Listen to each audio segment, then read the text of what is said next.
Alhamdulillahilladzi arsala rasulahu bil huda wa dinil haqq liyudhhirahu 'ala dini kullih walau karihal musyrikun.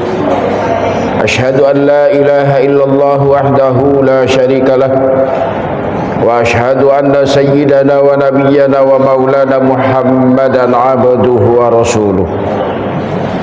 Allahumma salli wa sallim ala sayyidina Muhammadin khatamul anbiya wal mursalin wa ala alihi wa ashabihi ajma'in, amma ba'd. Fa ya ayyuhal muslimun usikum wa iyaya bi taqwallah, fa inna taqwa madaru kulli sa'adah kama anna tiba'al hawa ra'su kulli syaqawa faqad fazal muttaqun. Qala Allah fi kitabihil mubin wa huwa asdaqul qailin. A'udzu billahi minasy syaithanir rajim. Bismillahirrahmanirrahim. Aqimis shalah innas salata tanha 'anil fahsya'i wal munkar. Wa qala aidan fawailul lil musallin alladzina hum an salatihim sahun. Shadaqallahul azim. Wa balagha rasuluhun nabiyul habibul karim wa nahnu ala dhalika minasy syahidin wa syakirin walhamdulillahi rabbil alamin. Hadirin jamaah salat Jumat Masjid Darus Saadah yang senantiasa mengharap curahan rahmat, taufik dan hidayah Allah Subhanahu wa taala, tersebabnya lah kita dapat hasanah fid dunya wal akhirah. Amin ya rabbal alamin. Bersyukurlah kita kepada Allah Subhanahu wa taala atas rahmat, taufik dan hidayahnya, tersebab jaminannya kita bisa melaksanakan hidup dan kehidupan ibadah dalam dimensi dunia yang sementara ini. Hasbunallah wa ni'mal wakil. Cukup Allah saja sebagai penjamin hidup dan kehidupan kita. Salawat serta salam jangan pernah kita lupakan sanjungkan kepada baginda Rasul sallallahu alaihi wasallam. Ada statement dari malaikat Jibril kepada baginda Rasulullah sallallahu alaihi wasallam. Sabda Rasul, atani Jibril bi bisyaratin. Aku didatangi malaikat Jibril dalam bentuk yang asli. Lalu berkalam Jibril itu kepada Rasulullah, ya Rasulullah, man shalla min ummatika sholatan wahidah sallallahu alaiha asyrat. Siapa di antara umatmu membaca salawat kepada kamu 1 kali, Allah membalasnya 10 kali. Wa man shalla min ummatika asyran sallallahu alaiha mi'ah. Barang siapa di antara umatmu membaca salawat kepadamu 10 kali, Allah membalasnya 100 kali. Wa man shalla min ummatika mi'ah sallallahu alaiha alfan. Barang siapa di antara umatmu membaca salawat kepadamu 100 kali, Allah membalasnya 1000 kali. Wa man shalla min ummatika alfan harramallahu jasadahu 'alan niran. Barang siapa di antara umatmu membaca salawat kepadamu 1000 kali, Allah haramkan tubuh umatmu dari siksa api neraka. Semoga kita termasuk umat Rasulullah, hamba Allah yang mendapatkan syafaat Allah Subhanahu wa taala. Amin ya rabbal alamin. Pesan khatib selanjutnya adalah surah Al-Ankabut ayat 45, kemudian dikorelasikan dengan surah Al-Maun. Dalam surah Al-Ankabut Allah berkalam, aqimis shalah inna salata tanha 'anil fahsya'i wal munkar. Dirikanlah salat, sesungguhnya salat itu dapat mencegah perbuatan keji dan munkar. Dalam surah Al-Ankabut ini Allah jelaskan tujuan solat harus mampu mencegah keji dan munkar. Solat yang seperti apa? Ini ayat ditafsirkan oleh ayat dalam surah Al-Ma'un. Kemudian kita membacanya dengan ainul basar.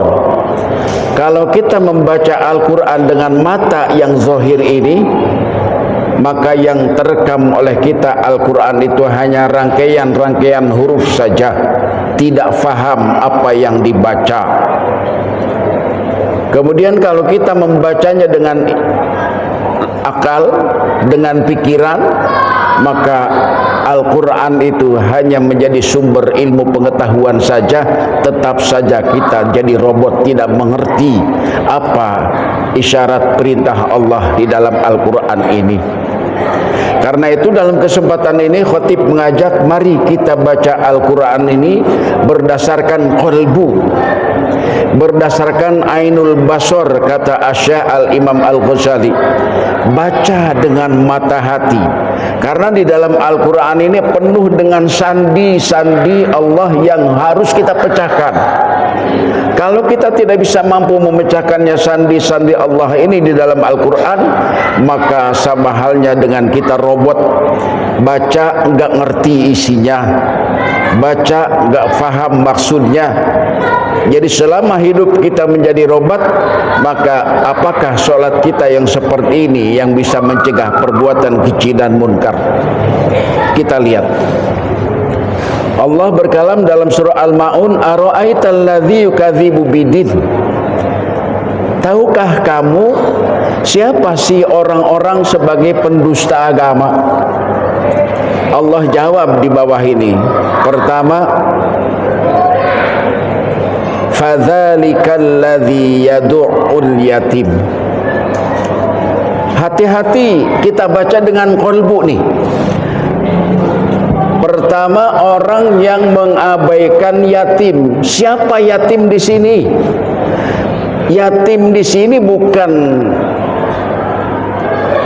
al-yatimul ladzi qad mata waliduhu. Innal yatim bila ilmil ma'rifah wa bila adabil akhlaqil karimah. Jadi yatim di sini bukan mati bapaknya, tapi yang dimaksud dengan yatim di sini adalah ruh, nyawa yang Allah titipkan ke dalam diri kita itu yatim. Tidak punya bapak, tidak punya ibu, karena dihembuskan Allah oleh Allah ruhnya. Yatim inilah. Jadi siapa yang cilaka, yang mendusta agama, yang tidak memperdulikan jiwanya, wala yahuddu ala tu'amil miskin. Fadzalikal ladzi yad'ul yatim. Yang pertama, tidak memperhatikan dirinya, kosong. Bagaimana sholatnya bisa mencegah keji dan munkar? Dia belum ma'rifah, belum kenal siapa yang dia sembah. La tasihhul ibadah illa bi ma'rifatil ma'bud. Enggak sah sholat kita kalau kita enggak kenal siapa yang kita sembah. Jadi kata yatim di sini, jangan nyia-nyiakan jiwa, isilah jiwa kita, ruhani kita untuk mengenal Allah Subhanahu wa taala, mengenal zat Allah yang tidak bisa dipegang, yang tidak bisa dibayangkan, yang tidak bisa diraba, tapi ada zat Allah, ada. Rasakan kehadiran Allah dalam hidup dan kehidupan kita. Bisa melihat, dia sesungguhnya yang melihat. Bisa berkalam, dialah sesungguhnya yang berkalam. Rasakan kehadiran Allah Subhanahu wa taala, bukan nanti, sekarang. Kita kan suka diiming-iming nanti hari akhir. Hari akhirnya kapan? Kalau kita sekarang hari akhirnya sesudah sholat ini, dapat apa kita sesudah sholat? Bukan hari akhir nanti kita wafat. Kita nggak tahu, kita nggak pernah cerita itu. Kalau kita ceritakan nanti dikubur begini-begini, berarti bohong. Orang belum mati kok cerita. Nanti di mahsyar begini-begini, emang udah pernah ke mahsyar? Kan belum. Sekarang. Hari akhir itu sekarang. Diawali dengan baik, maka diakhiri dengan baik. Hari ini. Yang ada hanya hari ini, tidak ada besok, tidak ada hari kemarin. Jadi yang mendustakan agama adalah yang menyia-nyiakan jiwanya, tidak diisi dengan ilmu agama. tidak dikenalkan kepada dirinya Allah Subhanahu wa taala, tidak mengenalkan jiwanya itu ada elemen-elemen yang ribuan di dalam tubuhnya tidak dibaca. Jadi kitab itu yang sebenarnya adalah di dalam diri kita ini. Ada kolbu, di balik lapisan kolbu namanya fuad, mata hati. Di balik fuad ada namanya sagofi, hati nurani. Di balik sagofi ada namanya lubuk hati. Di balik lubuk hati ada namanya nur. Kita ini bersumber dari nur. Dalam tubuh kita ada 3 nur. Nurullah, Nur Muhammad, Nur Insan. Kalau nanti wafat kita, 3-3-nya balik. Nurullah, Nur Muhammad, Nur Insan. Cilakanya kalau kita wafat Nurullah dan Nur Muhammad balik, Nur Insannya gentayangan gak mau balik.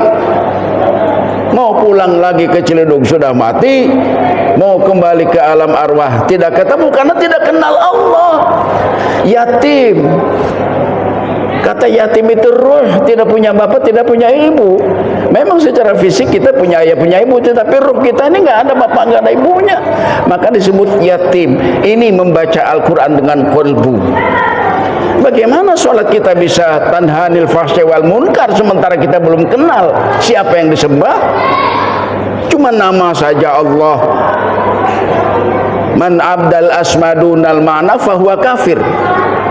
Barang siapa yang menyembah nama dunal mana, enggak kenal siapa yang punya nama, maka terdelet, terhapus seluruh amal ibadahnya, buta jadinya. A'ma fid dunya wa a'ma fil akhirah. Di dunia buta, di akhirat juga buta, enggak kenal Allah, enggak ketemu Allah. Kalau di dunianya enggak kenal Allah, jangan berharap ketemu Allah di akhirat. Kenal Allah, ketemu Allah sekarang.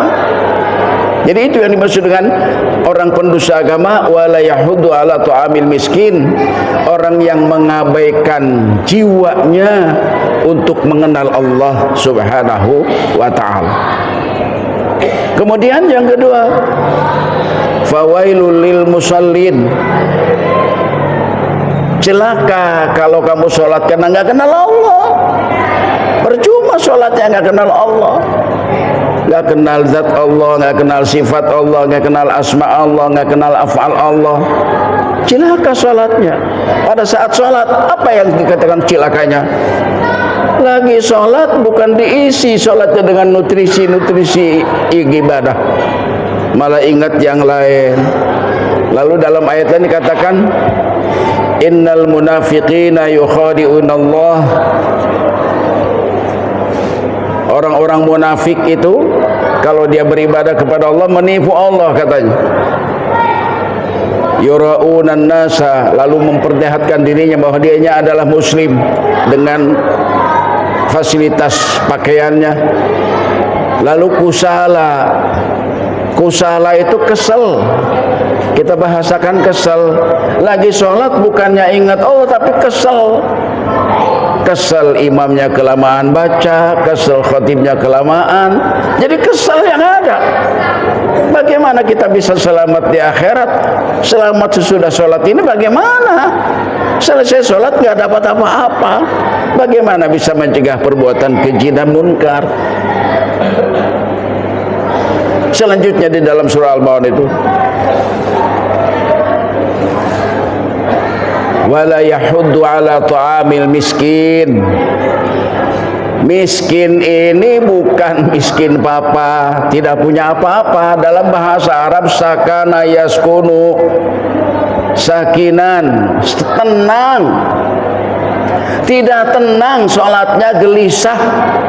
Tidak tenang ibadahnya, gelisah, hayang gerangges, pengen buru-buru selesai saja. Miskin itu maksudnya damai, tenang. Lagi sholat nyaman, damai, tenang, dinikmati, dirasakan, itu namanya miskin. Jadi kata miskin itu sakana yaskunu, bukan miskin tidak punya makanan dan minuman.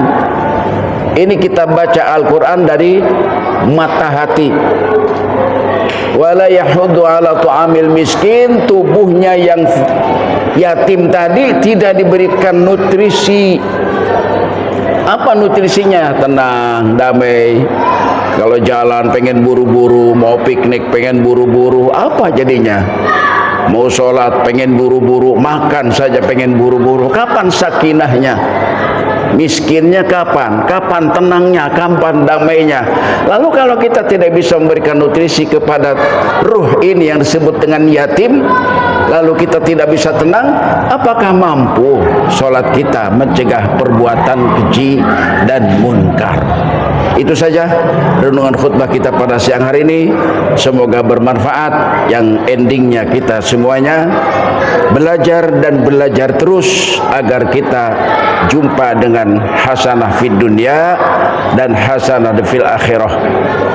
Semoga Allah memberikan rahmat, taufik dan hidayah kepada kita semua. Amin ya rabbal alamin. Barakallahu li wa lakum fil Qur'anil azim wa nafa'ani wa iyyakum bima fihi min ayati wa dzikril hakim fastaghfiruhu innahu huwal ghafurur rahim.